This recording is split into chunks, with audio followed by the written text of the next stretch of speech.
It's just a split second, but for New Yorkers, it's an annual ritual, the dropping of the famous Times Square ball on New Year's Eve. With the celebration just days away, workmen are getting ready, making sure that new year comes in right on time. Jane Mitchell is live now on the scene with the timely story. Jane? That's right, Michelle. Here we are at the intersection that for millions of people around the nation and the world symbolizes New Year's Eve. And though that great celebration only comes once a year, I feel we can kind of cheat a little bit tonight, get a preview, because over there on One Times Square on the roof of that building, they are doing a run-through on New Year's Eve. They are practicing lowering and raising the giant ball that every year on the stroke of midnight drops, symbolizing the start of a new year.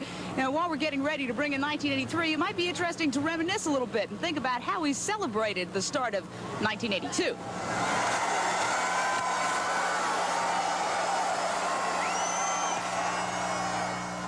This year, it's bound to be just as exciting. Busy preparations for this 75-year-old tradition got underway just minutes ago on the roof of One Times Square as workmen tested the world-famous 200-pound Times Square ball, whose 200 red bulbs form a big apple symbolizing the great city of New York, an apple which will drop 70 feet to mark the start of the new year.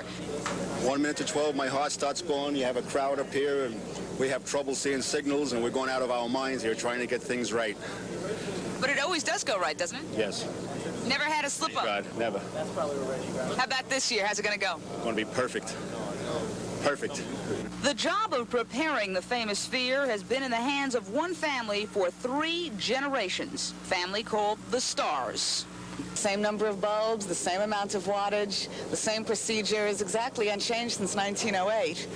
And it's very exciting to be a part of it. This is my first year here.